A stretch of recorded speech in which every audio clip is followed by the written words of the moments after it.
2 महीने में छठी बार कांग्रेस अध्यक्ष राहुल गांधी कर्नाटक के दौरे पर है। राहुल ने आज बेंगलुरु में सफाई कर्मचारियों से मुलाकात करके अपने दौरे की शुरुआत की। शनिवार को कोलार और चिकबल्लापुर जिलों का दौरा करने के बाद आज कांग्रेस अध्यक्ष राहुल गांधी बेंगलुरु का दौरा कर रहे हैं। राहुल गांधी ने अपने दौरे की शुरुआत बेंगलुरु के शेषाद्रीपुरम रोड से की, जहां पर उन्होंने सफाई कर्मचारियों से मुलाकात की। कांग्रेस के हजारों कार्यकर्ता भी राहुल से मिलने यहां पहुंचे थे। इसके बाद राहुल गांधी ने कर्नाटक के विभिन्न इलाकों से आए इंडस्ट्रियलिस्ट से मुलाकात की और उनके सवालों के जवाब दिए। मुख्यमंत्री सिद्धरामैया समेत कर्नाटक कांग्रेस के सभी आला नेता राहुल गांधी के साथ इस दौरे पर हैं। राहुल गांधी आज बेंगलुरु के पैलेस ग्राउंड्स में एक जनसभा को भी संबोधित करने वाले हैं। वीडियो जर्नलिस्ट मुनीश के साथ Yasir Mushtaq, news nation Bengaluru. BJP की केंद्रीय चुनाव समिति की बैठक आज शाम होगी, जिसमें पार्टी कर्नाटक विधानसभा चुनाव के लिए उम्मीदवारों के नाम पर विचार करेगी। अपने उम्मीदवारों की पहली सूची तय करने के लिए पार्टी के आला नेता आज शाम केंद्रीय कार्यालय में मंथन करेंगे। राष्ट्रीय अध्यक्ष अमित शाह के अलावा तमाम वरिष्ठ नेताओं के बीच होने वाला ये मंथन खासतौर पर उन नामों को लेकर होगा जिसे पार्टी के राज्य स्तर की इकाई ने भेजा है। इस बैठक में कई फैक्टर्स को देखा जाएगा, लेकिन सबसे अहम फैक्टर है कि उन्हीं उम्मीदवारों के नाम पर पार्टी मुहर लगाएगी जो कि जिताऊ हों। कांग्रेस के लिंगायत कार्ड खेलने के बाद बीजेपी के लिए उम्मीदवारों के नाम पर माथापच्ची कुछ ज्यादा ही बढ़ गई है। ऐसे में बीजेपी चाहेगी कि कांग्रेस के लिंगायत कार्ड का जवाब वो अपने पहले उम्मीदवारों की सूची से दे। राकेश रावत के साथ Madhurendra Kumar, news nation, Delhi. BJP के अंदर से दलित सांसदों के विरोध के सुर बुलंद होने के बाद प्रधानमंत्री नरेंद्र मोदी ने ये मामला खुद संज्ञान में लेते हुए योगी आदित्यनाथ को दिल्ली तलब किया। उत्तर प्रदेश के 4 दलित सांसदों की योगी सरकार के खिलाफ नाराजगी को पीएम ने गंभीरता से लेते हुए मुख्यमंत्री योगी आदित्यनाथ को दिल्ली बुलाया, जिसके बाद पीएम मोदी ने योगी से इस विषय पर न सिर्फ चर्चा की बल्कि यूपी भाजपा से इस मसले पर विस्तृत रिपोर्ट भी मांगी है। दिल्ली में हुई मुलाकात के दौरान पीएम नरेंद्र मोदी ने योगी आदित्यनाथ से इस मसले को जल्द से जल्द सुलझाने के लिए कहा। दोनों के बीच ये मुलाकात प्रधानमंत्री आवास पे लगभग 1.5 घंटा चली, जिसमें योगी आदित्यनाथ को इस मैटर को जल्द से जल्द सॉर्ट आउट करने के लिए कहा गया। साथ ही साथ यूपी बीजेपी से इस पूरे मामले पर विस्तृत रिपोर्ट भी मांगी गई है। दिल्ली से वीरोजन सुधीर शर्मा के साथ Harshad Anwani, news nation. Kaveri water management board की स्थापना करने के लिए पिछले 1 हफ्ते से तमिलनाडु में केंद्र के विरुद्ध में प्रदर्शन किए जा रहे हैं। आज तमिलनाडु की फिल्म फ्रेटर्निटी 1 दिन का अनशन ऑब्जर्व कर रही है, जिसमें रजनीकांत और कमल हासन भाग ले रहे हैं। कावेरी वाटर मैनेजमेंट बोर्ड की मांग तमिलनाडु में तेज हो रही है।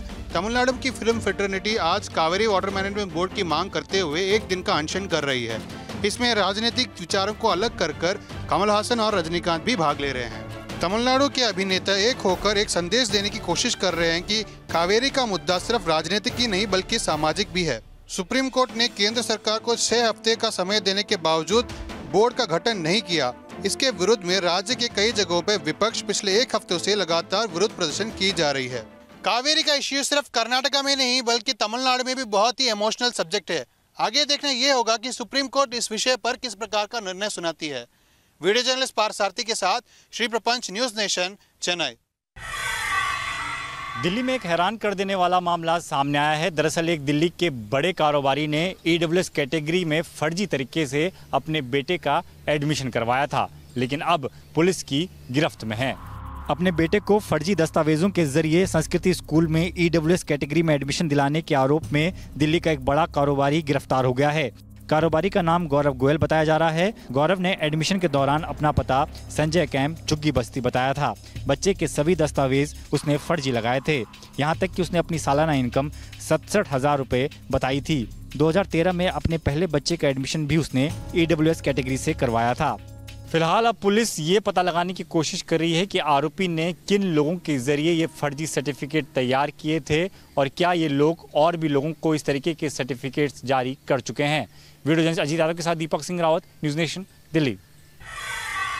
3 दिन बीत जाने के बाद भी स्कूल स्टेप बाय स्टेप के खिलाफ नोएडा प्रशासन ने नहीं की कोई भी कार्रवाई। गुरुवार को जहरीला भोजन खाने से करीब 150 बच्चे हो गए थे बीमार।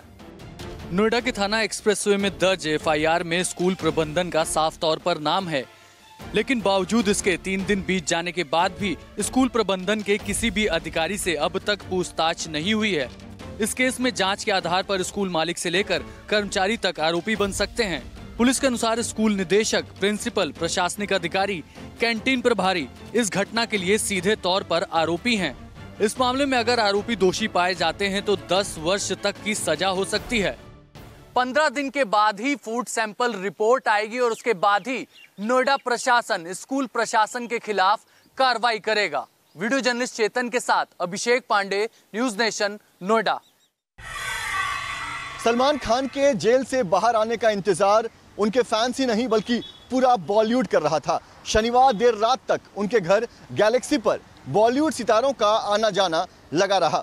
सलमान खान को बेल मिलने की खबर से बॉलीवुड में भी खुशी है। देर रात तक सलमान से मिलने के लिए बॉलीवुड के कई बड़े नाम गैलेक्सी अपार्टमेंट पहुंचे। सबसे पहले सलमान के भाई सोहेल और अरबाज खान गैलेक्सी पहुंचे, जिसके बाद अरबाज खान की पूर्व पत्नी मलाइका अरोड़ा अपनी बहन अमृता अरोड़ा के साथ गैलेक्सी पहुंची। सलमान के जीजा आयुष शर्मा भी रात गैलेक्सी पहुंचे। बॉलीवुड के कई बड़े सितारे पूरी रात उनके घर आते जाते रहे। कटरीना कैफ, सोनाक्षी सिन्हा, डेजी शाह, वरुण धवन, प्रभु देवा, महेश मांजरेकर, हुमा कुरैशी, जैकलीन फर्नांडिस और बॉबी देओल भी सलमान को मिलने रात उनके घर पहुंचे। शनिवार पूरी रात गैलेक्सी में बिताने के बाद रविवार दोपहर सलमान अपने पनवेल वाले फार्म हाउस के लिए रवाना हो गए। माना जा रहा है कि सलमान खान अब अपना कुछ समय अपने फार्म हाउस पर ही बिताएंगे। वीडियो जर्नलिस्ट सुरेंद्र जाधव के साथ पंकज मिश्रा, न्यूज नेशन, मुंबई। जम्मू में रोहिंग्या रिफ्यूजीज के खिलाफ विरोध प्रदर्शन थमने का नाम नहीं ले रहा। आज एक बार फिर जम्मू में रोहिंग्या रिफ्यूजीज को बाहर निकालने को लेकर शिवसेना डोगरा फ्रंट ने प्रदर्शन किया और इसी मुद्दे पर 11 अप्रैल को जम्मू बंद करने का भी ऐलान किया। शिवसेना डोगरा फ्रंट के कार्यकर्ता हाथों में 11 अप्रैल को जम्मू बंद करने के पोस्टर लिए नजर आए और रोहिंग्यास को जम्मू से बाहर निकालने को लेकर नारेबाजी की।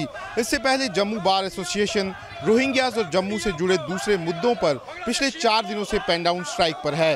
साथ ही दूसरे कई संगठन भी रोहिंग्यास मुद्दे को लेकर इकट्ठा हो रहे हैं, जिसके बाद 11 अप्रैल को जम्मू बंद से लेकर प्रदेश में बड़े प्रदर्शन का ऐलान किया जा सकता है। फिलहाल रोहिंग्यास को लेकर अलग अलग गुट चर्चा कर रहे हैं और अगर आपसी सहमति बन जाती है तो 11 अप्रैल को रोहिंग्यास के खिलाफ जम्मू में एक बड़ा प्रदर्शन देखा जा सकता है। वीडियो जर्नलिस्ट एजाज अहमद के साथ शाहनवाज खान, न्यूज नेशन, जम्मू। महाराष्ट्र के अहमदनगर महानगर पालिका में हुए उपचुनाव के रिजल्ट्स घोषित होने के बाद 2 लोगों की हत्या कर दी गई थी।